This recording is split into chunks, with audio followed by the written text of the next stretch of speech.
another edition of the Sports War. And we are back. We got the full crew in the house. That is what it's all about. The Yankees, out of any team in the league, are the best equipped to handle a blow like this. I think there is a higher power at play here. He's due law of averages. That dude is the ultimate scrub. It's trash. Yeah. Every person you have in there is fucking trash. Next game, you're going to see a big performance. You can see it in the end of the game, and I'm just totally stoked and excited for this.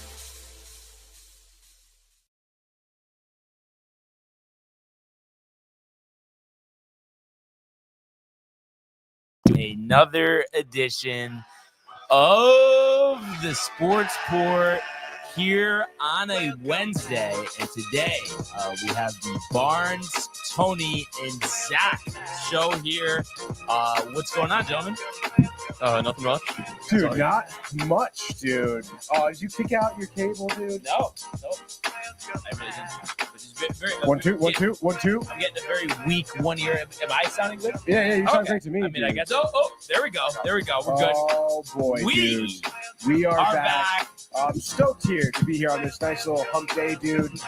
Gonna be a great day for sports. I can feel it. Yeah. I can feel it, dude. Yeah, I'm sure you could feel it when you're out for the run this morning, right? Oh God, yeah. No, definitely. I had a great run this morning. Better than yesterday, believe it or not, dude. What was the difference, you would say, today with the run versus yesterday? I don't know. I just because yesterday I was out there, maybe I loosened up the legs a little bit more. I felt a little bit more uninhibited, Okay. Not so much restrained. Yep.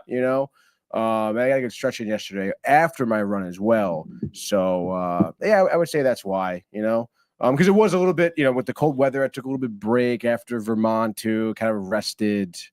The bumps and bruises. The bumps and bruises. Of course, the snow came, and that is a big deterrent for me to run outside for sure. But obviously, it's good to be back in the saddle, Brian. Yeah, Mhm. yeah, absolutely.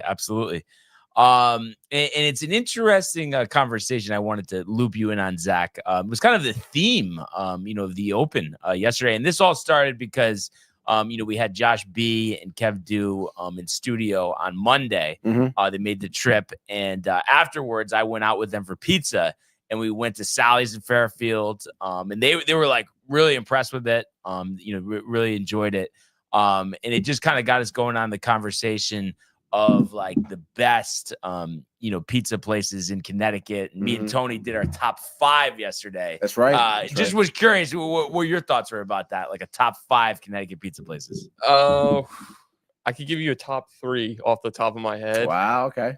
I'd probably go. I really like Rico's. I know I've talked about Rico's a lot. Number 3 would be Rico's. Yeah. Wow. Actually, I'll go Rico's at 2. Whoa. Wow. My 1 right now, and this is funny because you guys put me onto it, is Naughty Dolphin. Me and my No brother, way. Interesting. we absolutely love it there. Let's go, dude. Yeah, That's awesome. yeah, we love it there. Mhm. And then I would go Pepe's probably. Pepe's, yep. Wow. Probably at 3. Okay. And I forget, Tony, have you had New Haven Pepe's or no? Yeah. I've had all Okay. of New Haven. And Yeah. you were still tight, the char. I would say when I was there, Pepe's I think was the worst at their New Haven location that I've had it. To be honest. Interesting. But again, it's just I don't know. That was years and years and years ago, dude. So I'd be willing to go back there and try it again for sure. Again, I've had yesterday they made my top 5. They were my number 5. So I've had good pies there. Their favorite location. I have kind of I guess they've redeemed themselves a little bit. Yeah. But again, I'm open to trying New Haven, I suppose. Again. And Definitely locations, I guess. and it's interesting, we were talking, Zach. I feel like one of the biggest things, I mean, obviously you need, quality ingredients, but I feel like the crust is just so important, Yeah, definitely. I'd have to agree with you there.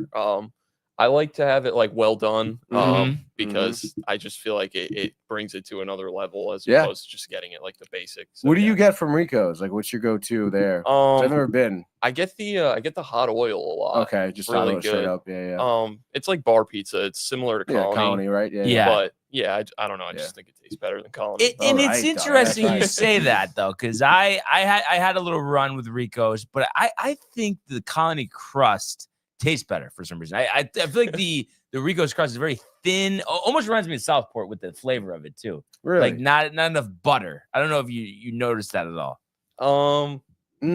Not. I mean, maybe because I get the hot oil. So Okay. it's like it's like spicy. Yeah. Yep. Yeah.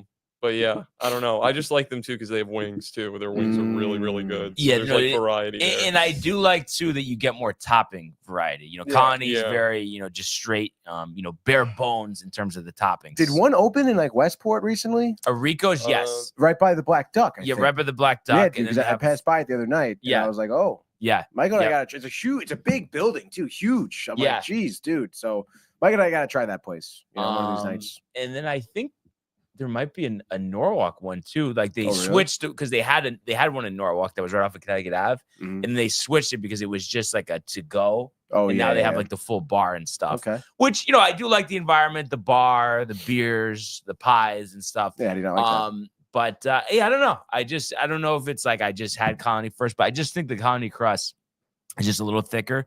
But you know, I guess you do have the trade off with the toppings. Like they have like crazy stuff. Like you could get Michael. You could get like eggplant if you wanted.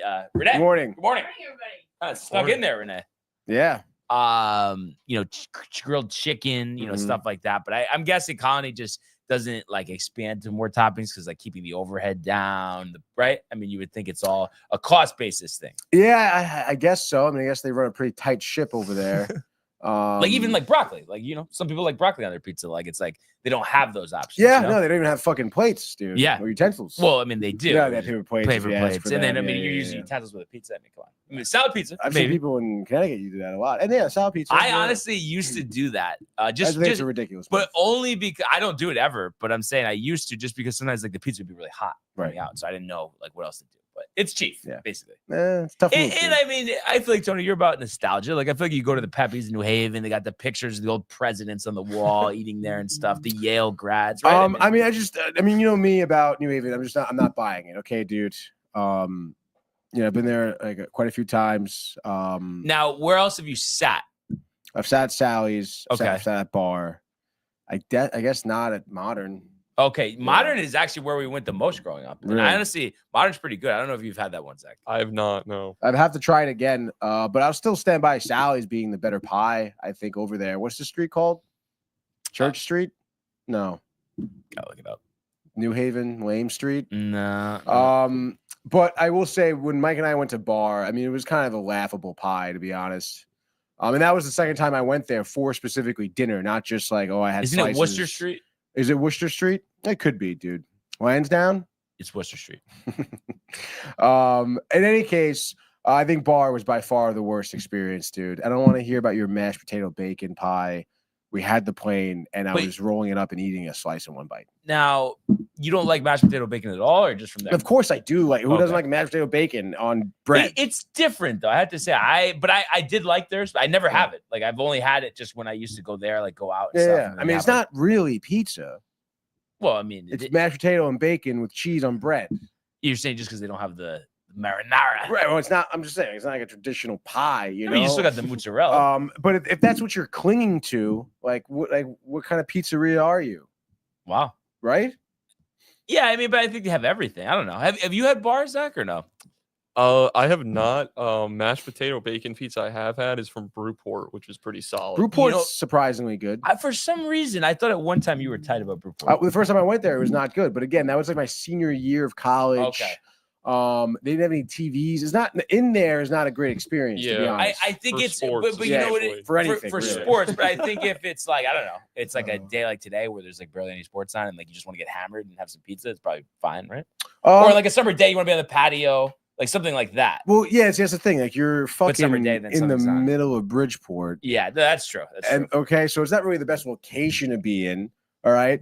And not to mention, I wasn't really a big fan of their beers, honestly. Interesting. But I don't really do IPAs and shit like that either. So if that's all you have as a brewery, then I haven't been there in a while, but I actually liked it. I don't know. Hey, have you eaten there? Yeah, a few times. I think it's cooler in the summer too because you get to go outside. Yeah. But yeah. Outside in Bridgeport? Like honestly though, it's perfect to go after like a round at Fairchild Wheeler because it's close by. Let's go to the 19th hole. 19th hole though? I'm trying to think. The 19th hole, I've asked this probably a bunch of times. The 19th hole is separate from the snack stand, right? Like 19th hole is in like there's actually a dining room where you take your order and stuff. Yeah. Okay, I've never had that. I just had the 19th hole when we went. Yeah. With it was me, you, and Grasso. Correct. Yeah. Yeah, and I just got like a hot dog or something. Yeah. But the 19th hole is just a regular Vazzi's menu, right? I think so. Yeah. They got anything in particular you would get. They got there, like cheesy bread's good. I've had the like cheesy bread. Yeah, a staple, of obviously. course, dude. Again, if you want to get their pizza, that's fine. It's not really that great. But I've gotten burgers there. Burgers are fine. You never got any like pasta dishes or anything? No, just wings, burgers, pizza, fries, like mozzarella sticks, the cheesy bread. And did they have like Sacred Heart events there at all, or no? Well, when I was in grad school, we used to have a lot of our graduate like nights there. Okay, gotcha. As in like we would go out and do sports buzz or have a game or something or host an event, and then we would go out there. Unit. Big spot. It was it was cool. It's small. It's on the golf course. It just basically like if you're hammered after golf, like you're starving. It's right there. Yeah. Where else? Yeah. But it's interesting though, because a lot of times like a golf course, like usually the food isn't good. So it's nice when it's like somewhat good, or like how Smith Richardson has Boca right there. That's awesome, honestly. Get a lobster roll if you want. Oh my God, sounds great. Steak dude. Sandwich. I just can't wait for golf season, honestly. Yeah, dude. Honestly, me too. I definitely didn't get out there as much as I wanted I'm trying to think. Well, but I thought you got out there a decent amount last year, no? Oh yeah, more than the year prior. Yeah, for sure. Probably 5 times. I would say somewhere around the ballpark of 5 or 6. It's trying to build upon that for sure over the next season. All right. You robbed for golf, Zach? Yeah, of course. I mean, I have some friends who are like really, really into it. Yeah. So like they've been working on their game all winter. Simulator? Yeah, sims. And I have some friends in college in like nicer weather. So they play year round. Yeah, they're spoiled, honestly. It's so nice. I'm robbed. I'm honestly gonna try to get in like 3 rounds when I go to Tampa for spring training. Because it feels like I haven't played in like 3 years. Like it just the off season is always so long. Yeah. Now have you done the simulator at all this off season or no? I have not, no, but I did it last year. It's interesting. Yeah, how do you feel about it? I mean, I don't know. Waste of time? Waste of money? No, I feel like I just hate being boxed in like that. Like especially since I'm not that great. So like I was like always like, oh my God, I'm gonna like scrape the ceiling. You know what I mean? I actually did that. I did it multiple times. Yeah. But it was of course I was at the bay that had just a little bit of shorter ceiling driver, and it literally like chipped some of the wood off of the because going way off and like really quick. Well, not for nothing. That's like the venue's fault, though. It is. It is. Why are you having that? Exactly. Why are you having that? Is right. That shouldn't even be a problem. Everybody was looking at me though. It was fucking hilarious. I bet, Brian. I bet, dude. Yeah. So that was honestly hilarious. But I just feel like with the simulator, I'm not expecting like anything really accurate or. It's debatable how much it helps. I guess just getting swings, reps. Yeah. But as a social thing, though, it is a lot of fun, honestly, to go with a few people, have a couple of pops. Like it is fun. Yeah, definitely. I think that's like the part of it more is that you just go in a large group. But, yeah. Get fucked up. Yeah, exactly. I mean, it's so funny because there's the one by Candlewood, and that's where I go to edit in the morning, and I see people like guys all day long coming in and out of that place, like bringing their own beers, coming out with beers. Yeah, yep. Yeah, because I know the place I went in Milford once, they were BYOB as well. I mean, that saves you some, honestly. Talk about value because like you keep getting the pictures at like the Chelsea Piers one in Stanford. $100, it's over. Easily. Ridiculous. But it's like, dude, I just want to be hammered though. Yeah, God forbid, dude. You want an arm and a leg for you to have a good time. But yeah, so can't wait. Golf season will be around the corner. But I did see we do have a bunch of comments. If ton we of want comments. To get to those. Yes. Oh boy. Be pulling those up now. Okay. Matthew Gabriel says, "Let's go, boys. The golf." He said, Michael Buckta says, "There we go. I know hey, Dr. Barnaby, those Huskies rallied when it mattered. Was nervous, down 14 in the second half. Wow. Ended game on a 27-7 run. That was championship basketball towards the end of the game. He's hyped up. Dude. He's hyped. I mean, obviously, it gave all of us UConn fans a heart attack watching that game. It just felt like, wow. I mean, it's just going to completely fall apart right now, and like before we even get to the Big East tournament, but." To get the win was big. We'll talk about it, but obviously the big litmus test comes Sunday against St. John's. That can be a season changer. Michael Buckta says, shout out to DTV, my Dalmatian, aka Josh B, and Oscar the Grouch, aka Kev D. Now I see Oscar the Grouch with Kev Do a little bit. But what do you think the Dalmatian with Josh is? I guess because Josh is a dog, right? I mean, I guess that would be the thing there. Josh is the dog. A dog. He's a dog. Okay, gotcha. Michael Buckta says, Tony, would you ever want to go to Hollywood Studios with me one day? Yeah, Michael, if I had time and the resources too, I mean, we'd gladly would go to Hollywood Studios. Right? Have you ever ran for office? No, I can't say I have, dude. Shoe president? I don't know. Shoe president? Class president? No, never did Head that. of the president of the communications department or something? I don't know. That's so funny, dude. Oh. Josh B says, what up, fam? Happy hump day. Josh B. Ernesto Cabrera says, you're Ernie, dude. Jose, the cartoons TV fan, says Johnny Bravo on Blu-ray. You can fucking skip these guys who keep doing this. They're like, no, I'm serious. They're like 3 of them. They've been spamming us, random nonsense. Feel free to put them even in timeout. Put them in timeout a couple times in the comments. Wait, so now do we think they're actual people? I don't think they are actual. So people. it's Derek Hall. Probably. Yeah. Okay. Yeah. Just yeah. I don't know, man. People. What are you gonna do, dude? Matthew Gabriel, that guy's real. Yeah. Yes. He says Josh says Matty G. Matthew Gabriel says what's good. Says Zachariah, hello. Says Bernie Williams, how are you? Josh B laughing. John Pollock says see you soon, Huskies. Ooh. And it's interesting. I don't know if we asked John about this, but like, did he say he's definitely a St. John's fan? Because he's just interesting because he's from Detroit, you know? Yeah, I don't know. I don't know where. I'm not sure where. If John could elaborate on that, I don't know too. If it was kind of like him and Buttka going back and forth, so like almost like what everyone else other than me has felt recently with the UConn Huskies. But if John could elaborate on that, I'd be interested. Please. Are you a St. John's fan? Will we see you at the Garden Sunday? Let's see what he says. Ernesto says beep beep. It says it's the traveling circus. Oh man, that's funny. And then Matt wants to know the same thing here about John's college basketball team. If you had to say, though, more likely the Buttka fatigue or the St. John's fan?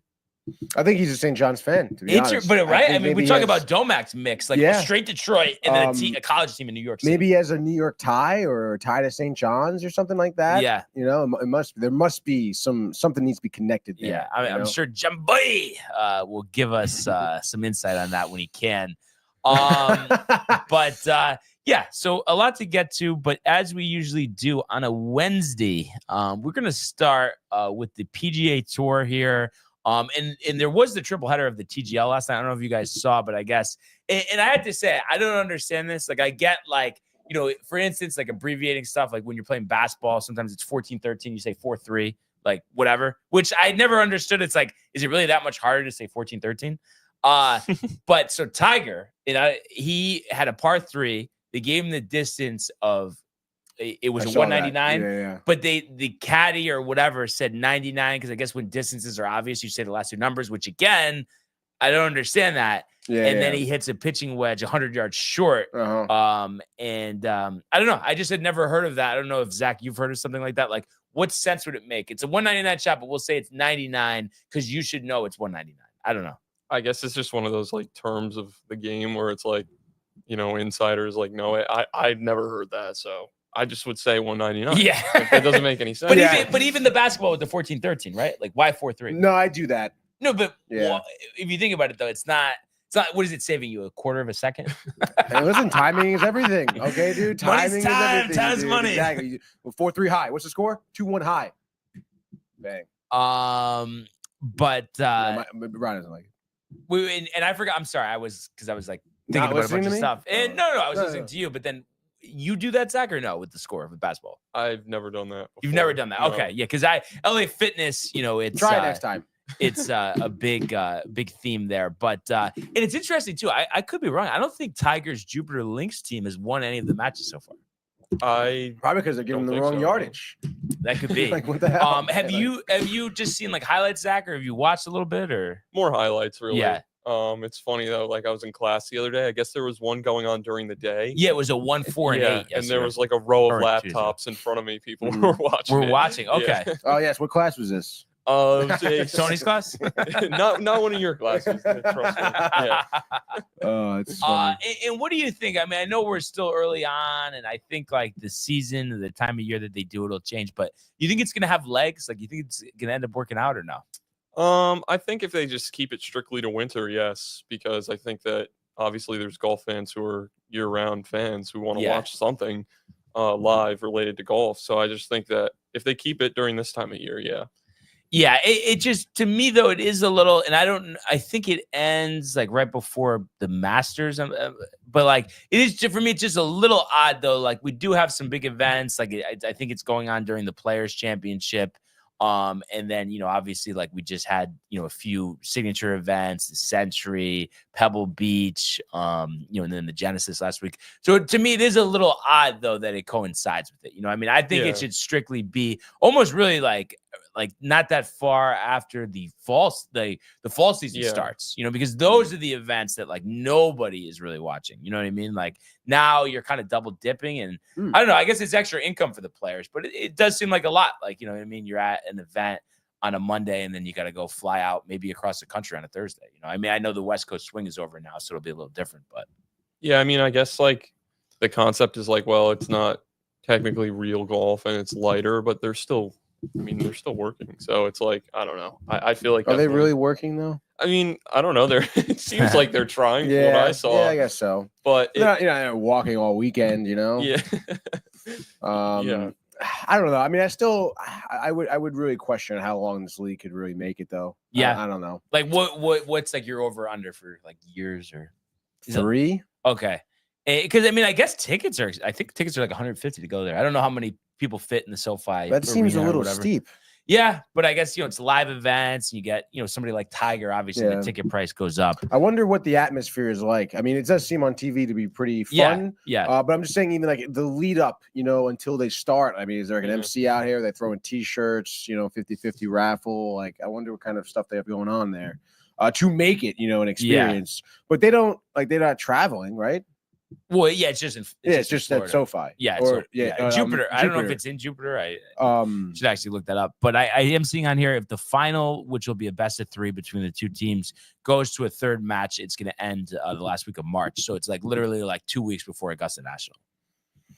Why doesn't Tiger just fucking play, dude? Like, why doesn't he just play in the PGA? I mean, he said he's going to play more. It's in Palm Beach, by the way. Palm Beach Gardens. Wow, excuse me. On the campus of Palm Beach State College. That's kind of cool. Yeah, I can see the draw for a college student. But I have to say, ticket, like, they don't have anything tonight. They did have an event last night, but like, and the night prior, right? In the night prior, yes. But when there's like nothing else on, I mean, it is nice. Like, would you rather watch that than college basketball? I would probably flip between the two. Yeah. But what if it's Tiger? Same thing still, or a little more interest? A little more interested with Tiger. Yeah. Yeah. Depends on who's playing, I guess, basketball. Yeah. Yeah. But there's been some good basketball games recently. And as we get to the stretch run, and obviously the game against St. John's will be great. But we'll talk about UConn in a little bit. But just wanted to mention here, so Mexico Open, that's going to start tomorrow. And this event actually started 81 years ago. Currently is played at Vidanta Vallarta. This is a big event, because it's the Mexico's, national open, just like how we have the Open Championship, the U.S. Open, the Australian Open, that type of stuff. There's a little bit of a Mexico swing here, is there not? No Latin. If we look at the schedule, because I think we're really headed towards Florida. I don't think there's really many. Oh, I guess this might even be the only. Yeah, I think this is the only event in Mexico, actually. Yeah. But obviously weather will be great. I was looking at it. I think 80s, 90s. And this became an official event on the PGA Tour 2022. Which raised the purse to $7,300. Not $7,300, but $7.3 million. Imagine if they were playing for $7,300. That would be pretty embarrassing. Crazy. Right? Yeah, really embarrassing. But if we look at the recent history, and we'll just go back to 22 because this was played at a bunch of other courses prior. But since it's been at Vidanta, John Rahm won at 17 under 2022. Tony There Finau, you go. 24 under. And then last year, Jake Knapp, who will look to defend his title this year, 19 under par. And really, got him on the map for the PGA Tour. But it's interesting. I mean, how do you think of like how they do it? Do you think like almost what you were kind of alluding to, feeling like there would be like some type of Mexico swing? Yeah. I mean, the weather is perfect this time of year. Do you think that there should be more of this? Yeah. I mean, it would be nice. I'm not sure of the facilities, down over there in Mexico. I don't know if there's like, PGA qualified courses or not. Oh yeah, no, there is. Yeah. But I don't know. I mean, maybe there's something about it that the PGA doesn't like because I don't know. I mean, not for nothing. It's that this course is cool. I mean, you mentioned the weather down there is perfect. This course is a hitter's course. It seems very wide fairways, very long course as well. So I think it'll be like for someone who can drive the ball well, which is sometimes people like to see that. It'll work out really good for that player. So I don't know. I think it brings a certain type of game as well to have a course like this. But I mean, I guess the time will tell. I guess maybe the schedule is tight because again, the Cognizant. I mean, and then what? Arnold Palmer, and then the players. So it's like I guess maybe they just don't have room after the West Coast swing to do the Mexico swing and then do it's I guess a scheduling issue. But it would be cool to see maybe more or different courses. This is the second time, fourth time, third time. 22, 23. Oh no, fourth time. Fourth time they're doing it here. So I don't know. Maybe they'll like the product that they're seeing. I mean, we're not getting the who's who, I guess, right, in terms of the world golf rankings. But I think some notable. There's some notable guys, of course, but no one in the top 25. No one in the top 28, Brian. Yes, just the top 29, dude. So, what do you think? You think they'll add some more Mexican? I think that they need to switch up the PGA Tour schedule a little bit. And I know I harp on this all the time, but like the obsession with starting in California, working west to east, like I just feel like it doesn't need to be definitive like that. And starting in Hawaii is great, but maybe you go to Mexico after. Yeah. Then you go to like just give it a little time to warm up. I just think it would make sense. Literally warm up. Are there any golfers representing Mexico? Oh yeah. I don't know if this. I don't know if. Oh, actually, you could. I mean, I have to search by. I don't think you could search by, but you could just look by the flags. Thank you. I see Cuba. It looks like. Just trying to see because South Africa, Argentina, Norway. Like they're definitely there. I mean, it just like it depends how hard you want to look. Cristobal del Solar. I mean, I don't want to be like a stereotype thing. I can't. Oh, Chile. No, but it shows you the flags. Yeah, well, I couldn't make it out. It's kind of small. Okay. I also don't. I didn't know. Alvaro Ortiz, a designated sponsor exemption, 427th in the world, is playing in this. Okay. And let's see. Santiago de la Fuente is another one. Erich Fortledge. These are all sponsor exemptions. Jose Cristobal Islas, and Jose Antonio Safa. And it's interesting because, John Rahm, who had won this before, and the Carlos Ortiz, they were big into this event, but obviously being on Live now, they're ineligible. So not as many, as you would think, but I guess there's just maybe not a ton of prominent Mexican golfers on the tour right now. Yeah, I guess not. There's thought. So just taking a look what they show us here for the power rankings. So Aske, they're putting number 1 here, which is interesting. And he did finish top 10 last week at Genesis, so I think they're expecting that to carry over. But he's so talented, but don't you feel like you just never know what you're going to get with Aske? You really don't. It might be 20 under. It might be a miscut. And I honestly would be curious. I mean, his work off the tee, is it that great? I mean, I think it's just hit and miss. Yeah. Right. Because I know, a lot of talk around him is surrounding how better his putting has been getting. He does the fucking big ass anchor putt. The anchor putt. Yeah. And how much better he's been getting with that, and that's been leading to some wins and good play. But you need more than that. There's actually a pretty forgiving green, not a lot of rough areas either outside of the fairway. So, people who can strike their irons well and their drivers well, I think will be succeeding here. So, I know he's been playing great as of late, but I really question how good he's going to do in this tournament. Yeah, so I mean, it'll be interesting to see. And then number 2 on the list, they have Patrick Rodgers, who I believe had the lead at Torrey Pines last week after Saturday, but unfortunately, wasn't able to get the job done as Ludwig Gobert was able to snatch that title. But you have Sam Stevens, who was a runner-up at the Farmers Insurance Open. And then you have Harry Hall, who finished top 10 here back in 23. And you have Taylor Moore, who has 2 top 10s and a tied 22nd already logged in to start his year. Justin Lauer, as well. One thing that's big for Lauer is he ranks second in proximity to the hole, more than 5 feet better than tour average. And he tied third here last year. So that's a name to watch. You got Bo Hosler, and he finished tied for 10th back in 23 in his only appearance in this event. Michael Kim tied second at the Phoenix Open. Jake Knapp looking to go back-to-back here and did tie for 17th last week at the Genesis. Aaron Rai, who actually is the top ranked golfer in the world. He opened the season with a tied 15th of the century, but hasn't finished top 35 his last 3. He's got 2 top 25s at Vedante Vallarta. You got Steven Yeager, who's finished 15th, 18th, and 3rd here. So, there's a track record there. You have Rasmus Hogard, he finished last week in the field. So looking for a better performance. Yeah. I don't know why I was stumbling over that one. Kevin Yu. He's hung top 20s his last 2 weeks after not being in the top 40. Carson Young. And then to finish it off, Andrew Putnam. So that's the PGA Tour.com player rankings. So I know, this is talking about just a wild card. I mean, there's still some talent in here, though. Yeah. I mean, Aaron Rai and Aske are good golfers.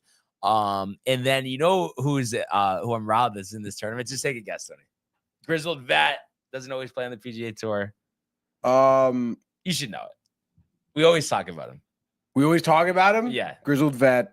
He plays more in the Champions. Oh my God, dude! No, I know the guy. I've seen the guy. This is the dude train too. The dude who, Harrison, Marinek. No, so Harrison, but Harrington, dude, Patrick Harrington. He wears the fucking hat, right? Yes. Dude, I was picturing his face. Damn it. So this is his first PGA Tour event of the season. So good to get for him, I guess. In the mix. Joel Damon's playing as well. So, like we always say, it gives other golfers a chance. Michael Thorpe Bjornsson as well. Mac Meisner. Is there a Mac Meisner? I think I saw his name on the list. Wow. Yes. Yep. Yeah, he's up to 152 in the world. Peter Molinari was another one. Emiliano Grillo. That was always a favorite of ours as well. Charlie Hoffman. He's sitting at 100 right now. So tons of places to go here, Tony. But if you had to give a winner and a sleeper for the Mexico Open at Vedanta here. All right, I'm going to go for my winner. I think it's a good shot. I'm going to go with Michael Kim. Okay, I like that. After the tied second at Waste Management. Waste Management, yeah. And then he also did pretty well at Genesis last week. Tied for 13th, powered through the weather. He's a 31-year-old out of South Korea, went to Cal Berkeley. But after a tough start, to the season here, we had 2 missed cuts here at the Farmers, at the Sony. He did kind of back it up with nice back-to-back finishes at the Phoenix Open, at Genesis. And where does most of his power and success come from? Off the tee, Brian. So that's why I think he's going to set himself up for some sweet success here. And I say he's going to win with the final score of 21 under. There we go. And then, sleeper, I think is a little tough, dude. Harrington? No, I'm not going to go Harrington, dude. I'm going to go with a little hometown flavor. The sponsorship exempt Alvaro Ortiz. What a story that would be, huh? 29-year-old out of Guadalajara, Mexico here. I would imagine he would be the first Mexican to win this tournament. No, I mean, because Ram, technically. I mean, I get Spain? Well, no, but hold on. 'Cause I was Actually, no, because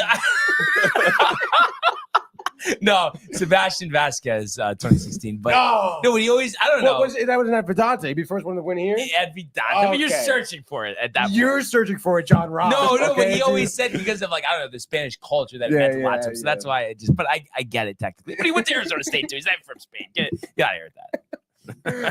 Give me whatever, dude. What was the scores? What were the scores, though?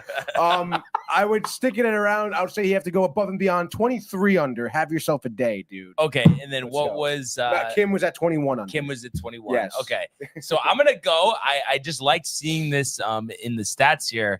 I'm gonna go with now. Of course, I went off the page. His name was Taylor Moore. Taylor Moore. The proximity to the hole. I think that's important, honestly, because how do you make a lot of birdies, eagles sometimes? So not a name that we're really familiar with. But I think with that, I think he has a stellar week. 25 under par, Tony. How about that? And that would actually be a record at Vidanta. And I think for the Mexico Open in general, in terms of like the strokes under par from what I could see on here. So Taylor Moore getting the job done. So I love that. And as a sleeper, I'm not going to go Harrington, even though I like the odds of him making the cut. I think he could do it. There's a reason why he's won a few major championships. I'm going to go Joel Damon, honestly, because he did have a solid tournament earlier this year. He's a guy that's all over the map. And sure, maybe there's some distractions, in Vidanta for Damon. But I just feel like if there was a tournament where you're going to see Joel Damon compete, this is the one. And I would say if he wins, I would say it's 19 under par. As he searches, for that win, because the one win was the Corrales Punta Cana Championship, which is now working on 4 years ago. Punta Cana, yeah. There we go. He likes the tropical areas. So and he's played 4 events, 3 missed cuts, but he was 9th at Farmers. So I mean, he's due, right? Made $67,000 or no? That's points. He probably got a lot more money than points. that. Good for him, dude. That's nice. Oh, he actually got $225,525. How much do you think went on bottles after that? At least 55,000, right? Yeah, I would say so. Bring it down to even 200, And what do you think about John Pollock saying Emiliano Grillo to win 22 under par? Wow, I like that call. Emiliano Grillo golfing out of Argentina. Yes. No, is he Mexican? No, I like that. I mean, Grillo's been someone. I forget what tournament last year. Did he win something last year? Did he come close to winning a major? He didn't win a major, but I'll he had look a great performance in some tournament. That, I think he won something. He definitely. I feel like he did win something. Yeah. So I like that call. 22 under. Again, someone who probably grew up golfing in Argentina. You think golf in Mexico, similar weather, probably same flat, wide fairways. I don't know what I'm talking about, possibly, but obviously the guy can golf. He also says that he'll take Harrison. Do you think he means Harrington? As my sleeper, unless there is a Harrison on tour here. Yeah, I'm looking it up right now. Actually, I mean, what would you say though? I mean, do you think Harrington can make the cut or not? Yeah, I think so. He's definitely surprised us before. He must think Harrington, yeah. Patrick Harrington. But Grillo this year is at a tough time, so maybe he's due. Withdrew from the Farmers, cut at the Sony, cut at the American Express, and finished 76th at the Phoenix Open. Yikes, dude. But I do want to see if we go back to last year. I just wanted to find how he did then, because like we said, I know he won one of the tournaments. He won something, dude. Emiliano. He didn't, but he finished 7th at the Sony, 8th at the Arnold Palmer. And that's actually really it. I mean, I guess he was 11th at the Sanderson's Farms, but there was something that put him on the map. Let's see, for the 2 career wins. Maybe it was 2 seasons ago, but he won the Charles Schwab. That's probably what we're thinking about. 2023, so 2 years ago. Oh God, dude, it sucks. Other than that, the only other PGA Tour one was the 2015 Fries.com Open. All right, he's gonna miss the cut, dude. Wow, I'm telling you right now, John. Yeah, sorry, John. I think he's gonna miss the cut. I know he doesn't miss the cut often, but this year not good. Missing the cut. But you don't think the wide open nature of Vidanta gives him a puncher's chance or no? I think it does, but I mean, I think everyone else also will have a good time and score well, and maybe he'll do better than he has been this year, but he's gonna miss the cut. But so Harrington though will make the cut. Yeah, definitely. Wow. Yeah, I think so. I mean, that's kind of an aggressive take, Tony. Really? I don't know. You just said you think he would make the cut. You just said no, that. over Grillo though. I mean, obviously Grillo's a better golfer. That's all I was saying. Well, Harrington, maybe he was hitting the slopes for the tournament, Like- hitting the bottle. Yes. Like that type of slope. yeah, right. I mean, seems like that He type did of make guy. the cut at Vidanta, by the way, last year, tied for 52nd, second round, 66.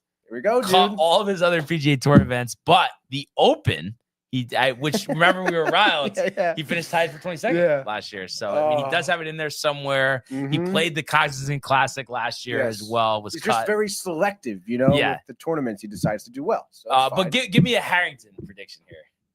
Honestly, maybe he'll break top 20. Maybe That would be which would be pretty sick. good. Yeah, dude. that would Let's be say his we'll best put him finish in in at years. 19. Okay, Yeah. 19 here at Vedanta. I would say starts out very hot. like a 67. yeah, let's open up. literally. And then as maybe the eventual downfall, the liquor catches up. The fourth round. Are you just assuming because he's like Irish that he drinks a lot? Yeah, There's man, no sure, like dude. Joe Damon actually. Yeah, like, Joe that was Damon's a been thing. thing. Yeah.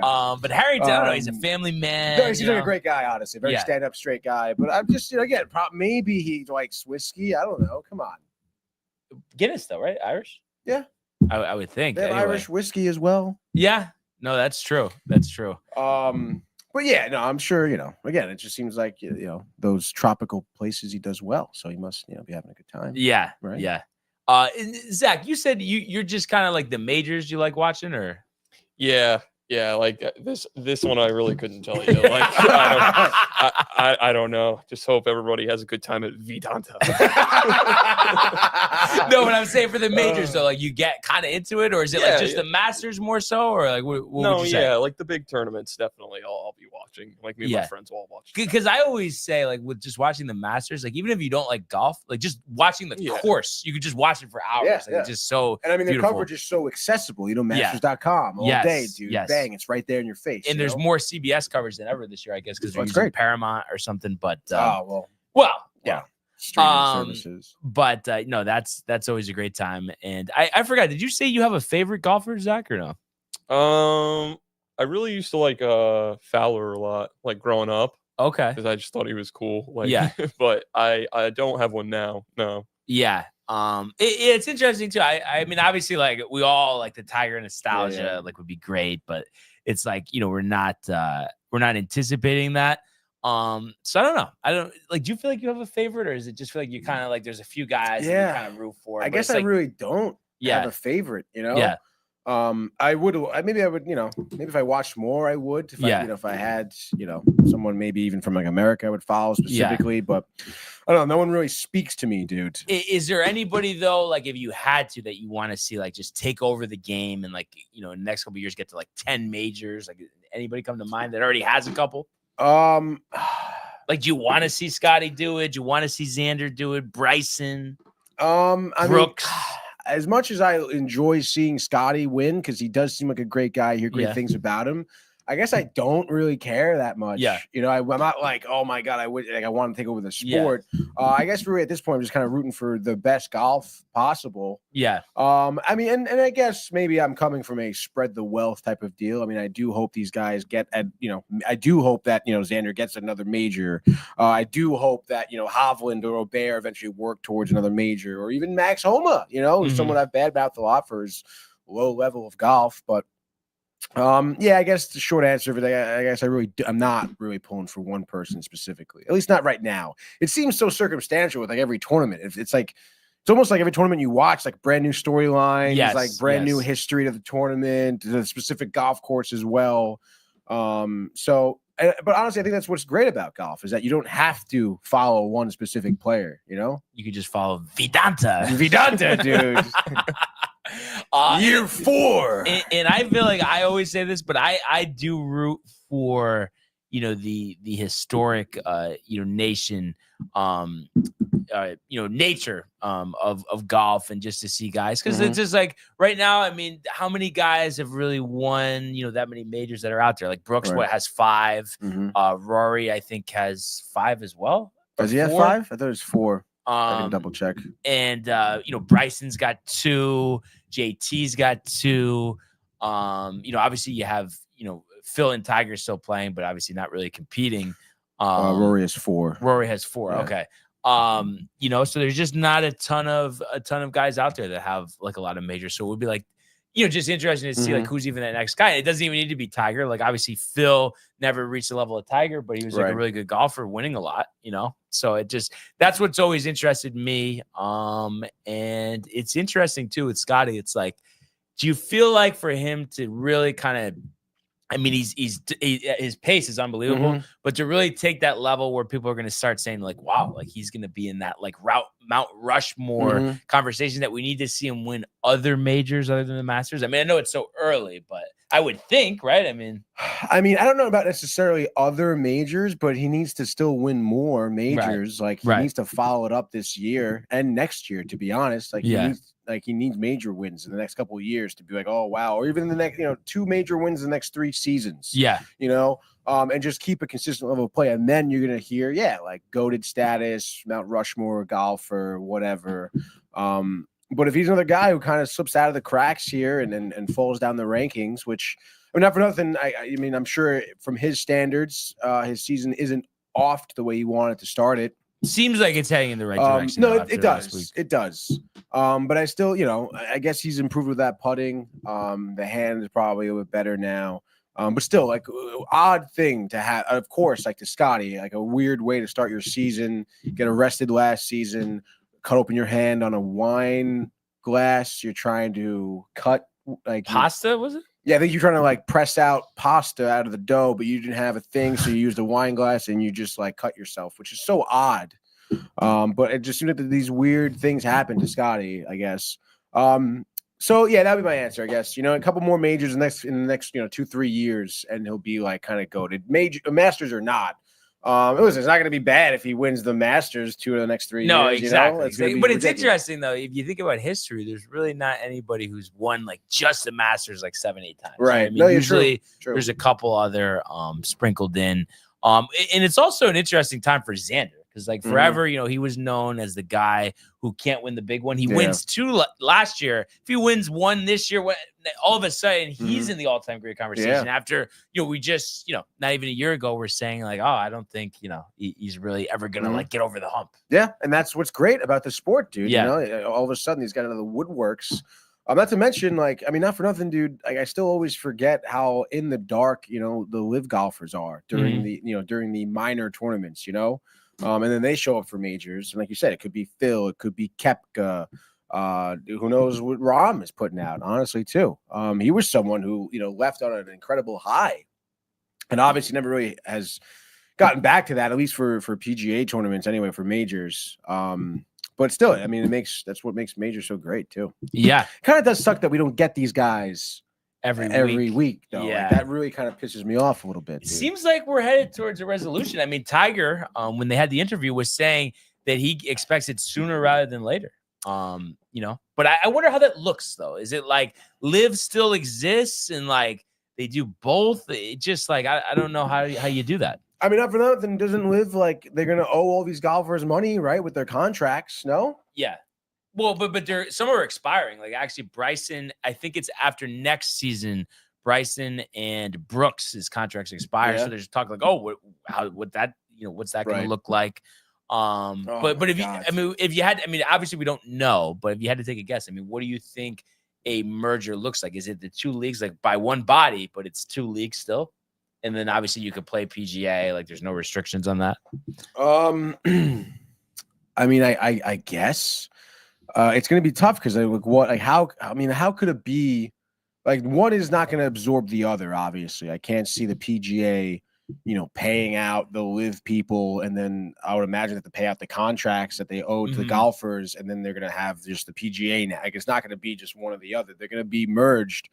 And I guess it would be, I guess these maybe tournaments would work in tandem. Maybe they would work on a schedule that benefits both.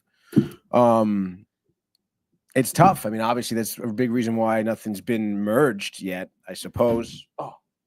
Unless, because obviously, like, Saudi Arabia, they have so much money where they merge and they just pay out the contracts and then they go back to like it'll be about all the tournaments since they have their money are going to be for higher money. And then there's no such thing as like just the straight salaries like it was. Right. Yeah. I would guess, right? I mean, I guess so. But then how does that benefit? Like Liv needs to profit out of this, I feel, right? Like I think, well, they're going to profit because they're going to own part of the PGA Tour. Yeah. And then the PGA Tour is only going to be, the purses will be higher, the interest will be higher for like Vedanta. If Ram was playing this week, I mean, it's different. It's different than it is right now. Of course it is.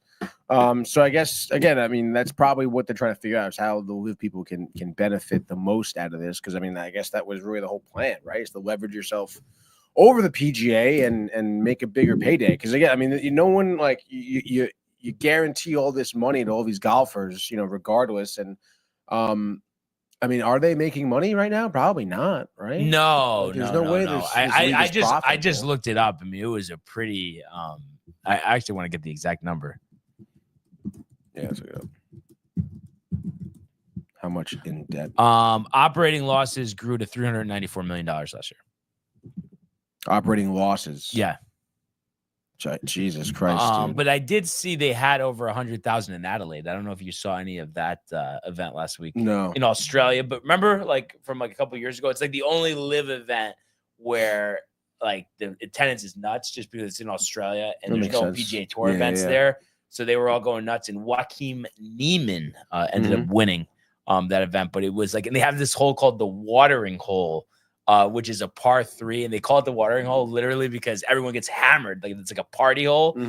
And Patrick Reed had a hole in one, so everyone was going nuts, throwing the shit on the. But if they cut the music though, we don't need the music. I don't know. That's not like I'm surprised the golfers aren't tired about that. To be honest, I'm sure they probably are, dude.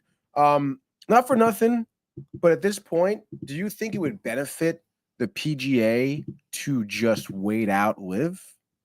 Or is that not possible? Every time I talk to people about this, they always just go, but they have so much money. But it's like, you would think at a point, like, it's like, who cares how much money you have? Like, even Steve Cohen, he's at the blackjack table. I mean, he loses, I don't know, $100 million in a night, even though he has, billions more. Does he still want to keep? No. Like, they've lost almost $400 million so far. Yeah. No, but I think that was just last year. That was just last year. It says operating losses for Live Golf grew from 244 to like I think on a 394. yearly basis. I'm pretty sure that's a yearly basis. Think about the money that they're paying out in these tournaments. Yeah, dude. That's wild, dude. It says tournament revenue was up 4.9 million in 2022 to 37.1 million, but I guess obviously whatever all the money they're paying out is still ridiculous. Money in sports side of Live Golf UK's legal fees at a 15.7. They were almost as high as the PGA Tour's legal expenses at 18.7. Pretty crazy. Operating losses piling up for a staggering rate, necessitating regulation injections of new capital by the Saudi PIF, which is the public investment fund that they hold money from. And it looks like the investment in Live Golf could approach $5 billion by the end of this year, with further big bills on the horizon if they want to retain the top golfers as their contracts expire. It says. I think the merger's gone. Tiger wouldn't say it if he didn't think it was coming. I mean, again, if I'm the PGA, if you guys bleeding out here, like but I guess they're technically not bleeding out, but because they still have the money. But it's like, what are they getting out of it? Like, just we host events, like we have a Saudi Arabia tournament. Not for nothing, dude. Like, you could probably almost maybe bank on some of these Live golfers after their contract expires, be like, all right, well, I got my money now, I can. But then that's another thing that they haven't clearly defined how they're going to make their way back to the PGA Tour. I think if it was now, like you'd literally have to go through like qualifying school and like the Corn Ferry Tour, which would be so ridiculous. So like they have to work that out. See, it's tough because then you're put in this weird position where if the PGA says, "All right, guys, like we'll accept you back," just because fuck Live, like they paid you now, you can come back over here. They'll start losing even more money and just fade away. But then obviously the other golfers on the PGA Tour would be like, well, what the fuck is that about? Like, I've been loyal to you, and now you're just accepting these guys back in open arms. Like, that ain't right, Well, and because they make more money there. If they give them a big contract, maybe they will. But it's like these contract extensions haven't been done. So it seems like there is, some question there of how exactly it's going to work. Yeah. I mean, it definitely is a very precarious situation. And I did see on here, it was a while ago, but I guess Josh B had said they don't know about Beep Ernie LOL, which I don't. And then John had said he's 100% fan of the Red Storm. And if John's still with us, I'm just curious if you could elaborate how that happened. Just kind of interested. Almost like a Domac situation, right? I mean, is it though? Like, well, they haven't won in a long time either. But it's just, you know, I mean, Domac again, like he's fans of opposing cities, you know? Yeah, that's true. That's true. I don't think it's as heightened, maybe, you know? And then Ernie had said, gotta school him on the best closer I've ever seen, LMAO. And then Josh says, appreciate you. You think he's talking about Rivera? I mean, I would imagine that's the best closer he's ever seen, right? Right? Dude? Right? Yeah. And then also we got Dwayne saying JT. Oh, Dwayne Scott, what's up, dude? I haven't heard from Dwayne in a the while. Postman or Justin Thomas? Definitely Justin Thomas. Oh, okay. No, because I think also I was talking about like favorites, but then also a guy you want to see kind of like rise up the ranks. Yes, you know? Justin Thomas would be one of them. The Postman. The Postman? Dude? Did he post it, dude? Come on, dude. His name's JT. I mean, JT. JT. Dude. JT.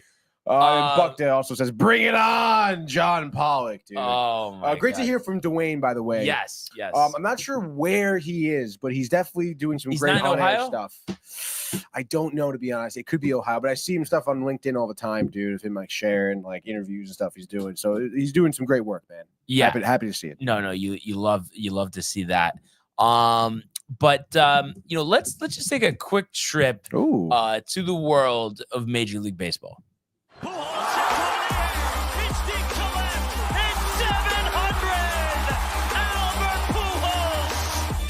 What a play! Stop it, Yep. And Alonso cracks one. The Mets win the ball game. Out of sight. And it works at 100 miles an hour. 14 strikeout. Drove deep to left field. There it goes. See ya. All right. So overnight, you know, not too many, new storylines here. The only signing that I saw was actually former Met and Yankee great Adam Ottavino returning to Boston, minor league contract. And it's crazy. He's 39 years old now. And 39. And he had a 4.34 last year with the Mets. But I guess, as just a minor league contract, I guess, right? It's like kind of flash in the pan. He's been good at times. Yeah, dude. But with the Mets, he was never great, I suppose, maybe for a short time period. But also, not for nothing, it's, last year we spoke about it all year long. He opted out, hit free agency. No one wanted him. No one wanted him. Settled for less money than if he would have opted in with the same team, the Mets, obviously. Barely pitched out of the pen to start the season.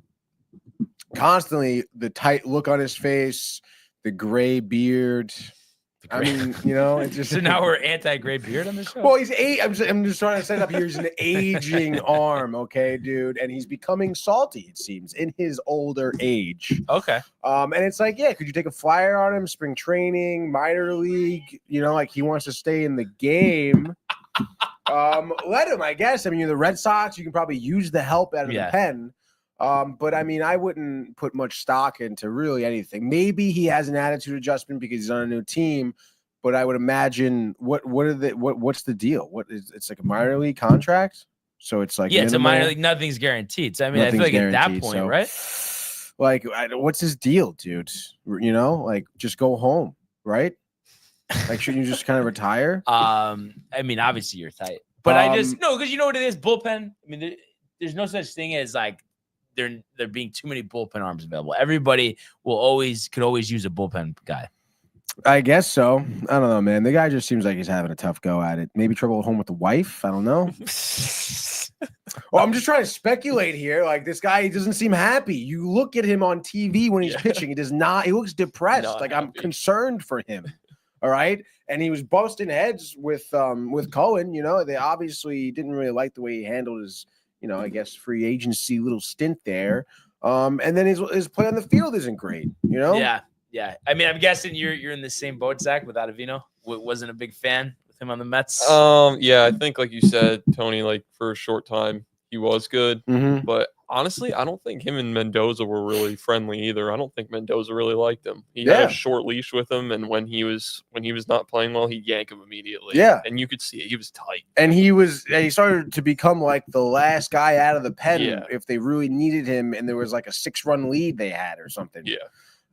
So I don't know. I mean, just that the chemistry there wasn't great, and I mean, not for nothing. Maybe he'll be a little bit happier because he went to Northeastern. It looks like so he'll be back in Boston, And he's pitched there before. And he did pitch well for them for a little bit. Yeah, I'm sure he did, dude. Looks like in 2021 he pitched there. He was 7-3. And he had a 4.21 ERA. I think it was the second half. It was the Stroman games. second half, I believe. Yeah. It was a good second half. And how about year, this? While he's here, Dwayne says, appreciates the love, fellas. Oh, Happy to watch and listen to y'all. And he says, before I go, my Reds quietly solid offseason. I have to say, Dwayne, I was a big proponent. I'm curious if he's still here, what he thought of the Trevino trade, but I loved getting Cruz, the reliever, in that deal. It seemed like Trevino had run his course, but he was a popular clubhouse guy. And I think for a younger team like the Reds, I think it works out for them to get like a veteran backstop like that. Oh yeah, no, absolutely, especially for to make the Reds. I think he's correct. Whether they did have like a quietly good offseason. It should be interesting to see what they put out in terms of the product on the field this year. I'm sure Dwayne has some high hopes. And I was just trying to I'm just taking a look at the roster here. So I guess they brought in Brady Singer, they brought in Taylor Rogers. They have Trevino at backup catcher now. I like Singer. Austin Hayes, I'm guessing it's his first year on the team as well. And then they have Gavin Lux now too. So kind of, I think when looking at this, because this is their depth chart right now. Stevenson at catcher, Steer at first, McLean at second, Lux at third. Obviously, we all know about Elliott short, and then Austin Hayes, CJ Friedel, Jake Fraley in the outfield with Candelario. So I think it's just going to come down to getting enough offense, right? I mean, I think the pitching is pretty good. The bullpen's pretty good. You got Taylor Rogers, Alexis Diaz, Pagan, Barlow. But then, the starters, Green, Martinez, Lodolo, Singer, Abbott. Okay. But it's who's going to give you big production in that lineup besides Elliott? I think that's just a big question. No, that's true, dude. Like you said, I mean, the rotation, I'm not stoked on. I imagine Diaz is going to follow up with a great year. Yeah. Taylor Rogers is a good setup guy. Yeah, he's a great setup guy. I feel like Lodolo and who was the last guy you said? Martinez? No. Before Green. that, maybe. No. Singer. I like Brady Singer or somebody else. Doesn't matter. Maybe what's Green, Martinez, Lodolo, Singer, Abbott. Abbott, that's the guy. Abbott, dude. Fucking Jake Abbott, dude. I don't know, man. That's gonna be tough. But yeah, I guess you can try and maybe bolster that. I guess again, it's gonna be kind of tough because you kind of want to play to some of your strengths and strengthen the strengths that you have. I don't know. I would have liked to have seen them get maybe another bat. I don't know about Gavin Lux. Isn't JD Martinez still out there? Is he? I don't think anybody signed him. Yeah, I don't think so. Well, then that would be a good get, dude. Why not? And also Hunter Green, he was the top prospect and he had struggled, but last year he finally had a good year. 9-5, 2.75 earned run average. And struck out 169 batters, 150 innings. Why does this say Mets bullpen set to lose their power hitter JD Martinez? It's probably an old article. 2 hours ago. Or maybe just that they haven't re-signed him, but someone else is going to sign him. That's also one of those. It does. They're predicting either the Reds or the Padres. Yeah, these articles, which is kind of funny. Yeah. But I'm surprised. I understand last year. I mean, definitely wasn't great. But he is a season removed of hitting 33 and 100, being in the home run derby, and at times I feel like he was okay. He just kind of fell into a slump. But I mean, for a team, I would think the contract's not much. I mean, he's worth a flyer. I'm sure what do you have to pay him? I mean, somewhere between $5 and $10 million, maybe $7 at the most, right? I mean, yeah, probably, right? I mean, it should be interesting to see, Boris Client, you never know, but still, probably wouldn't be that much. I know he missed some time last year because of injury or having a baby, maybe. I believe he was out. Yeah, I think he was on paternity leave, to be honest. I think he had a kid. And then again, the slump sort of deal, but not for nothing, dude. He did showcase some solid power. When he made good contact, and he also had some clutch hits as well. So I don't know. I think it is someone to take a flyer on. 331 career home runs, 283 batting average, and really had some good years. Great you know, years. from like 2017 to 2021, and then he kind of tapered a little bit. But the year in LA was pretty good. 23 with the 33 and 100. So that could be somebody that a team signs, they don't have expectations for, and then he actually plays pretty well. So, he's an interesting name to watch. And then I saw something else on here. Zach, we were talking about yesterday how, Vlad had that self-imposed, deadline, and it looks like he's going to go to free agency. And then I just saw on here, former Met great Steve Phillips predicting that he's going to go to the Yankees, which is just kind of interesting. We've heard about the Red Sox, the Mets.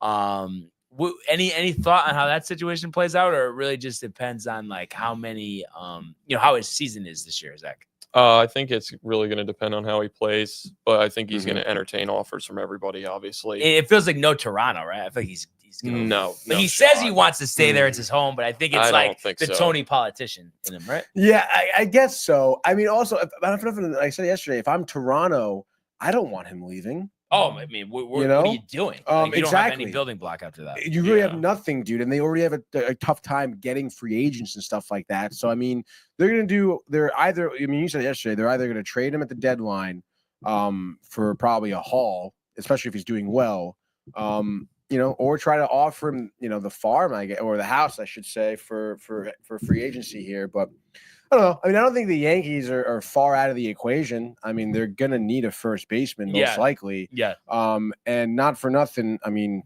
Vladdy is a great player. Regardless of if even if he doesn't have a year quite like last year, it will still be worth to at least look at him in free agency. I mean, he's going to be, like we've been saying for the past couple of seasons for the Yankees, better than what they have now. Oh, yeah, way better. Yeah. I mean, he did have a tremendous year last year, that's for sure. What do you think, Zach? Me and Tony were kind of just guessing about the contract for him. I mean, obviously we saw Soto with the 765. No one's thinking it's going to be in that range, but he is going to be, I guess it'll be his age 27 season after this year, so the following season. But what do you kind of think? What do you think his contract will look like? I was actually watching yesterday as you guys are talking about this. I do kind of agree. I think depending on his play, it's going to be in that 350 to 400 range. And it's really just going to depend on the type of season that he has. And it's interesting though, because it almost feels like, especially I do wonder though, would it jump up if he hits 48 home runs like he did, in 2021, was it? I mean, if he has that type of season, will it jump up? How much can it jump up? Because it seems like we've minimized the value of a first baseman. But I guess if your production is that high, that goes out the window? Yeah, I guess so. I mean, first baseman is obviously important. If you do go, if you have a great year like that, and obviously offense is, is a huge part of the game, especially now. I don't know. I can see him getting paid 45 a year for 10. I don't think he's reaching 50 though. Yeah, and but he might stretch to 12 with opt-outs because we've seen that recently as well. I mean, I don't know if he gets the 15 that Soto got, but it will be interesting. And then also, I don't know if you heard us talking about this yesterday, Zach. What do you make of the Montas injury, and do you think the Mets need to bring in someone else like Quintana back, or I mean, what do you think about that? The lat injury, I guess 6 to 8 weeks he's going to be out. Tough. Yeah, I would bring Quintana back for sure. I honestly, I don't really. I guess it's a payment thing, but I really don't think we should have ever cut ties with Quintana. I thought he was great for us in the postseason, especially. He was a really, really clutch guy that we had in the rotation. So yeah, definitely bring him back. And Montas is interesting because I don't know how good he's going to be. And he's been talking tough about he's like, yeah, we're all number ones, including me. I don't know if that's really true, but yeah, no, definitely bring Quintana back. Pull your lat, the first bullpen session you have, dude. Fucking unbelievable. Not what you want. No, not what you want, dude. Oh man. And then I guess the only other thing was, we were talking about this, I think yesterday too. What do you think about the whole, like, it seems like there's just a little drama with the Bregman and Devers third base situation. Do you think that, because we were saying, I mean, it just makes too much sense to have Bregman at second and Devers at DH. Do you think they eventually cave, or do you think because of the power he has on that team that they're going to end up, putting Bregman at second base? I think if Devers is kind of upset by being pushed to DH, they're not going to do it. I think they should do it because I think it would take the stress off of him about, playing defense and just have him focused on hitting, because that's what you're there for. That's really what you're being paid for. So yeah, I mean, but I don't think they will if it upsets him, because it's going to create a rift with this signing. So yeah. Listen, I mean, it's going to be interesting for sure. I'm just so excited for the season. And I mean, tomorrow, first spring training game. That's right, dude. Cubs and Nationals, right? Definitely Cubs and someone. That's for sure. I wasn't sure if I'm not entirely sure, honestly. I don't think this is a national game, though. Doesn't look like it. Really? Cubs Dodgers. Dodgers from Camelback Ranch in Glendale. I mean, good for them, dude. At the ranch. How are you with I'm sure just with the Mets, I guess, but just with like spring training games, Zach, like if they're on, I mean, are you kind of intrigued no matter who's playing? Like, do you just kind of enjoy watching it since it's like the return of baseball? Yeah, definitely. I think especially now that football's done. I mean, football and baseball are my two main favorite sports. So I'm definitely I'll flip it on, even if it's like a lesser game, but definitely the Mets too. Like I'll be locked in for that. Yeah.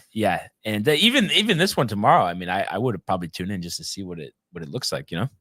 Definitely, dude. Tomorrow, 3:05. Give you something to do in mid-afternoon. Yeah, exactly. So, and then like I said, Yankees Friday and the Mets on Saturday. So a lot to look forward to.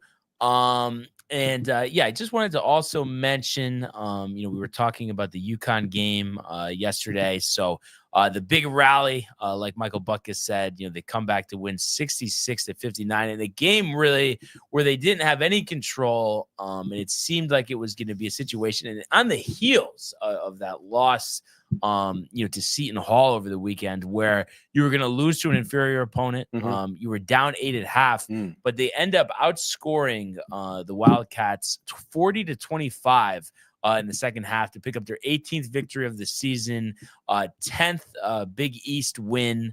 And they were led by Liam McNeely, who's really played pretty well since coming back from over a month-long ankle injury. He had 20 points and 7 rebounds. And then you also had Reed off the bench contributing 13 and 9. And Alex Caravan, who was coming off one of his better games of the season, reverted back to, kind of a weaker performance here. 6 points, 4 rebounds, 4 assists. And then, Solo Ball also had 13 and 6 for UConn. So I think the difference in this game, we had seen them struggle at the line in recent games, but they actually only missed 2 free throws. So shot 88.9%. There we go. I think that played, a big role here. And it's just one of those things, like, we all have high expectations for UConn, but, it seems like they're not going to be, we had them as the number 2 team in the country preseason. They're not going to get to that point, but just to even advance to the weekend in the tournament or advance to the Sweet 16, it feels like they're going to need to play a lot better than this. But I do think, it was at least important, especially with tough games against St. John's and Marquette coming up, just to win this one. Now you're at 18 wins and you do have an opportunity there. And I do think if they were to win one or both of those games, that could really change the season. I got Riley Souza calling me. Let's hear it. You're hooked into the Bluetooth, right? I can just throw him on speaker, dude. Riley, what's up, dude? You're live on the sports board right now. What's up? Do you need me to talk off air? Is this like an emergency? What do you got? It's not an emergency. I was just wondering what classroom you were in last night. Just trying to help you out. Oh, dude, I should have told you I found my hard drive last night. It was in the classroom. I was in. So it was What are we talking right now? We're talking UConn beating Villanova last night, dude. UConn are frauds. They're on the bubble. They're not on the bubble. They're gonna make the tournament. They're gonna make the tournament, but they're not gonna do anything. Never know. But yeah, shout out Ludwig Oberg. Just want to say that. Wow. Yeah. Dude, all right, Yeah. we What happened can to get Max behind Homa, that. though? Yeah, Max Homa, your guy, dude. Your guy. He's struggling. Oh, dude, that's mad funny. All right, well, that's all you got, dude. I appreciate your help, dude. Yeah, of course. All right. See you guys Later. Peace. That's mad funny. What do you think about what Riley said there, Zach? I mean, you think it's like set in stone, they're not going to do anything, or you think it depends, what these last few games look like, and then plus the Big East tournament? I think it's really going to be momentum based, like you said, like just going in these last few games. If they can win out, I mean, St. John's is going to be really tough, especially playing them so quickly again. But I don't want to say they do nothing. I just feel like it's definitely not the same team, but we'll see. I mean, the Big East tournament is, it's competitive all around. So you never know if they can get momentum. Yeah. And whether it's there or whether it's Sunday, I do feel like just a win against St. John's really could just change the season around. Plus, like, listen, I mean, I know it doesn't look likely. I mean, St. John's is, one of the best teams in the country. But I do think there's something to, like, when they went to play Gonzaga last time at the Garden, they were struggling going into that game. And I feel like for some reason, they always just play a lot better at MSG. Yeah, I think it's honestly crazy, too, like the amount of UConn fans who do show out at MSG. Like, even though St. John's, it's their building. It's really, right. I mean, the UConn crowd that gets to MSG always helps. So, yeah. What do you think it'll be? I just off the top of my head, I was thinking split, just because in terms of like the crowd on Sunday, just because I'm sure a lot of UConn fans bought their tickets a while ago, but then also I'm sure there's been like a late surge in St. John's fans buying tickets because the season has went so well. Yeah, I'd say it's going to be split for that reason. I think definitely like UConn students and fans kind of circle these games on the calendar and they're like, we're going to be there. But I think that St. John's has done so well, so people now want to go, Oh, yeah. No, it's definitely a hot ticket. Really probably the best, most attractive it's been to go to a St. John's game since Luke Carnesecca was coaching. And you give UConn a puncher's chance there, or do you think it's something like, ends up being like a close game, but St. John's prevails in the end, like last time when they were leading by, I think, double digits at one point? I give them a chance. I mean, it is the Big East, so these teams know each other.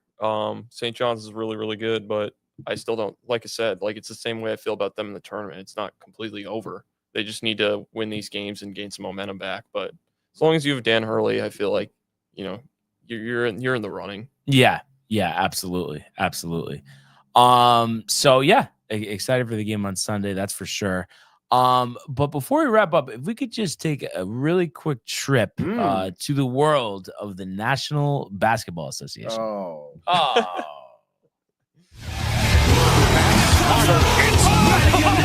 The Bulls LeBron James at the buzzer.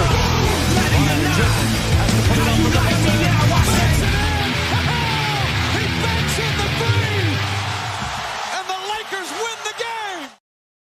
And the only reason I wanted to go here is just because there's a game. Whoa, dude, one game tonight. It's a makeup game. Hornets, Lakers. Finally something to pick, Tony. You know what I mean? I just am earning for some type of frenzy. There's actually some decent college basketball games on tonight, too. Alabama, Missouri. I might have to check that out at 9 o'clock. Wow. SEC Network, 4 versus 15. So you never know. Vandy, Kentucky as well. So we do have the Lakers and the Hornets. It's kind of interesting that they're playing, the whole dramatics of the trade, with Mark Williams, Dalton Connect, but I don't think anything's happening there. I don't think Mark Williams has actually played since that whole situation happened. And LeBron, I guess they're saying game time decision here. But it feels like they don't even really need LeBron to play if he's banged up. But I guess he went through most of Tuesday's practice. So we'll see. But the Lakers, as you can imagine, heavy favorites here, 12.5 points. So just for the heck of it, let's do it. I just want to do I'm ready. A one game. Let's go, baby. NBA Frenzy brought to you by the Hearst Law Firm. There we go, dude. It's all right. You can keep the NFL music if you want. Oh, you can go NBA if you want. NBA tonight? Oh, no. dude. You threw him a curveball at the NBA. No, it's all right. It's all right. dude. We're good. We're good. We'll get this going. I'll take this, dude. You lower it a little bit here, dude. All right. Are you all ready for this, dude? Let's go. It's the Crypto.com arena. Oh, God. The Lakers, dude, looking for their eighth straight home win, which is pretty interesting here. They also just dropped, I guess, their first game before the break here to Utah. Other than that, they won their 4 in a row before that, dude. Hornets are not doing good this year. 13-39, Brian, okay? Which is kind of outrageous if you ask me, dude. As I said, makeup game from January 9th. I would imagine it's because of the fires in LA, probably here. But other than that, they did play late January in Carolina here. And Lakers won 112-107. Hornets, maybe a laughing stock of the league this year, which is why the Lakers minus 12.5. Your over-under is at 228.5, Brian. The value, Hornets plus 500. Are you buying it? No value there, but I wouldn't rule out the plus 12.5. I think that's tempting. I also could see LeBron sitting out for this game just because it feels like, just with Luka at the helm, the Lakers have a chance. But this is kind of my forecast here. I'm going to say the Hornets go into the half, 10-point lead. Wow. LaMelo, 25 at the half. Lakers come storming back, end up winning by 8. And Luka carrying the load. I'm going to say 44 points, 10 rebounds, 12 assists. Wow. And the Lakers, I'm going to say a win 128-121. So I would say go with the Hornets with the spread, but then to go on the over. Wow. And that's our pick of the night. The NBA Frenzy, brought to you by the Hearst Law Firm. How excited are you to get back to the regular, the NHL? Then we get the spring training games in the mix. Yeah, no, I mean, I am very excited to get back to it. It is definitely tough pickings here with just some UConn and, I guess our first game back. I guess good for the NBA coming back, Yeah. Well, I guess. Well, they had Monday, Tuesday off, I suppose, right? Yeah. And really it was supposed to be tomorrow where they would come back. That's right, dude. How have you been navigating these waters, Zach, since the Super Bowl? I mean, a little college basketball here and there. Any of the Four Nations or? Yeah, I did watch the Four Nations the other night. I thought that was pretty interesting. A little college basketball in there, but it's kind of like the bridge Extra to me. flavor. I just need to get to spring training because I just need I can't do it. It's been rough this past week, but it is what it is, a quiet time in sports. But Yeah. And have you been watching much college basketball or just kind of here and there? Flip it on for a second. Yeah, I'll flip it on. I'll have it on in the background when I'm hanging out. I did watch a little bit of Alabama and Auburn the other day, so I'll have the games on Saturdays and whatnot. But I feel like for me though, unless it's my team until the conference tournament starts, it's or if I put a bet on it, I can't be that into the college basketball regular season, dude. There's some rivalry games, I guess. Oh yeah. And do you see too Quinn Hughes making the trip? McAvoy uncertain status. I mean, what are the Americans, Tony? I mean, honestly, right? That's so fucking sick. By the way, dude, I feel bad for McAvoy. Obviously, Charlie did great defensively, shutting down McDavid and others. By the way, the entire tournament, he's really been playing up and playing for this father-in-law, right? I guess that was the storyline. Yes. Sullivan's daughter. Yeah, he's married to Sullivan's daughter. Let's not get into that. But obviously, to have Quinn Hughes, who was supposed to be on the roster before he got a little injury with Vancouver, now he's joining his brother, and also is a phenomenal defenseman. So I mean, what a guy to replace McAvoy. We couldn't pick someone better. It makes me feel good about the team we're putting out there on the ice and good about the win. So I'm pumped for the games, dude. Most pumped for a game I've been in for a while. I would say. I think it's gonna be awesome. I mean, what did you? Because you watched the Saturday of the U.S. Canada game. Yes. Now, did you watch the whole thing or? Yeah. I mean, honestly, it was funny because I was watching the skills comp and the dunk contest. And I pulled up my phone and saw the 3 fights, and I was like, "Oh shit, I want to turn this on." This. Yeah. So, dude, the amount of I guess just commitment the players have to this tournament. Yeah. Jack Eichel the other day said that the final game is the biggest game of his career. Yeah. And this guy has won a Stanley Cup before. Yeah. Like, Yeah. are you kidding me? Like, it really is just so outrageous to see how into this tournament the players are playing for their country at such a high level, because they know that the talent here is incredibly high. You know, these are the best people of the best countries that have hockey. So it's going to make for a great final. And there was a lot of conversation this week. A lot of radio hosts, you know, the local radios kind of like downplaying like the notion of like, oh, well, people saw that don't usually watch hockey. Watching these games is going to make them watch more NHL games. Like, did it feel like it did anything like that for you, Zach, or was it just more like you felt like, oh, well, this is exciting, but it's only exciting because it's this international competition? No, I think I've always valued hockey more in terms of like how hard the players play, and honestly too, like if you compare it to All-Star Weekend, I mean, I'm sure there's a lot of fans who don't have football on right now or in that like bridge between whatever they watch. They'd probably prefer to watch that, just given the fact that the players are actually trying. And honestly, it's more exciting, like just to have that in place of your All-Star break. I think it's a better product, and it's good for the NHL too. Yeah, no, I think it's tremendous, and it's nice. You know, what is it? 2 years we'll have the World Cup of Hockey, and then 4 years is the Olympics. Yeah. Sounds about right. Or is it the other way around? Because when did we just have the Olympics? Was it Olympics last year? Winter Olympics? No. Because I know it's in Italy, the next Olympics. Let's see. You're doing 2026. Okay, so it's World Cup of Hockey 28, and then the Winter Olympics in Italy, which is an interesting spot for the Winter Olympics. I feel like Italy. I mean, I guess you got oh my god, dude, what the hell? I can't believe I'm blanking on the mountains that go through Italy, Switzerland, The Swiss Alps. the Alps. Yeah, you got the Alps. So I guess you got that. Yeah. It's cold, high altitude. Why, you tight? No. What do you have against Italians? No, I don't know. For some reason, when I think of Winter Olympics, I almost think of Italy more of a Summer Olympic. No, yeah, I would agree. You know, like you're down by the water. Yeah. You know, the Amalfi Coast, dude. But you know, I mean, whatever, dude. I mean, they've had it in worse places, I suppose. Right? I mean, what the hell? Yeah. And I'm actually, even though everyone's saying like, oh, it's so much better than the All-Star game, but I'm actually kind of interested. I mean, we'll see what happens when like the ticket prices come out, but it would be kind of cool to go to the All-Star game at UBS next year. Yeah, that'd be sick. Yeah, like I would love to just see like the fastest skaters sit. Like, I think that would be awesome. Yeah, dude. Hell yeah. So that'll be interesting. UBS. And I don't know if this was previously announced, and I guess this is where they played last year, where the Eagles beat the Packers, but I guess the Chargers are going to host Sao Paulo, Brazil, week 1. I did hear that. The flight's long, and Jordan Love got injured last year, but it's just the monotony of these international games. Yeah, I mean, I think it's a terrible way to start off the season. Yeah, like absolutely horrendous. The travel, or I just get worn out from the jump. Like I think it's really dumb, dude. And I don't know, man. Like Brazil, like again, you know, they were complaining about the safety around the facility. No, we care about the safety of our players on the field, let alone off the field. Yeah, like what the hell, dude? You know, it just doesn't seem right to start off the year.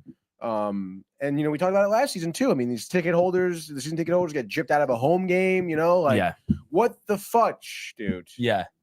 No, it's annoying. And I just feel like the NFL, I still just don't get why they think they need to grow internationally. How much bigger can the NFL get? They don't. Dude. I want to know. I want to know. Apparently worldwide is what they want, dude, which is so stupid, dude. It's like, talk about greed and being out of touch with your fan base. Yeah. Like, are you kidding me, dude? Yeah. Like, it really is embarrassing. All right, it really is. And I guess, I mean, eventually at this point, it just seems like there's going to be a European division. Yeah. I don't know how they're going to work that out. Dude. I can't wait for that. I can't wait for that. It's going to ruin the league, but then hockey and baseball will prosper from that point on. Absolutely, dude. But yeah, so I mean, that's really all we have here. Red Dead later? That's right, dude. Tonight is gonna be Red Dead Gaming finale, Corner. This is gonna be the finale. Well, are you a little choked up? I mean, yes, it's been a run. It's been a run, exactly, dude. But I'm excited to get to our next game, which will be, do you know? I think we're gonna take a little bit of a in between break. You know, hit up the cart. Yep. Some strikers online. Cart with Josh B. Cart with Josh B. Obviously, he's been clamoring for it. Yes. And then we're probably gonna hit The Last of Us. Okay. On PlayStation. Is that a newer game or no? The first one came out in 2015, maybe. Wait, that series wasn't that new? The show came out last year. Yeah, so the HBO series. What was before that? Like what is? I guess I don't know. Like The Last of Us. What did that originate from? It was the video game first. It was a video game. It was a video game first. Yes, Yeah. I do remember you saying So that. the game Okay. came out in 2015. The sequel came out in 2018, maybe. Okay. And then the show came out last year. And they come out with season 2 of the show. I believe it's coming out probably in May or maybe the start of the summer or earlier. So we figured why not play the first one? Because the first game mirrors the first season pretty like, mirroring it. So it's also a tremendous game that I know Michael hasn't played. It literally is like one of those games where you're almost like happy to watch someone play because it's like watching a movie play. Yeah. You know? Yeah. So that's gonna be cool. And I'm stoked to of course finish Red Dead. Whatever it takes tonight, we're finishing. Yeah. Like it might be like a 1 a.m. night or I don't think it'll take again, I'm trying to like remember like how much is left. Yeah. I don't think that much is left, to be honest. It'll probably take another hour and a half. Oh, so it's shorter. Yeah. Okay. But we're gonna, obviously after the game's over, we'll probably, play another game, pop it in for a little bit. And Pizza? I think pizza's the call. Yeah, I had my meal prep food through the week already, dude. Luigi's will probably be the call. Maybe Naughty. Yeah. There you go. They're very nice in there, dude. 7 p.m. Okay. Joey Greenwood in-house. Michael, of course, as well. Potentially Manny. Okay. We'll be sticking around tonight, but we'll see. Regardless, it'll be the Three Musketeers coming at you. Yeah. Red Dead.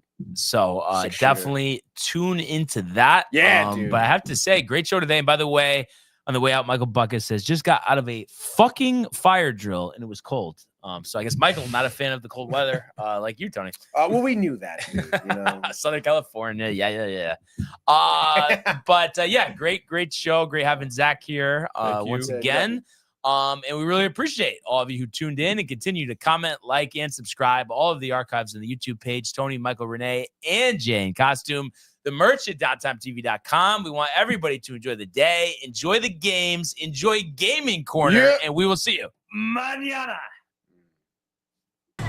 Hey guys, Tony here from Downtime TV checking in. I want to thank all our fans out there who's been liking, subscribing, sharing our content. You guys are the best. You guys are our bloodline. You make us love what we do. Thanks again.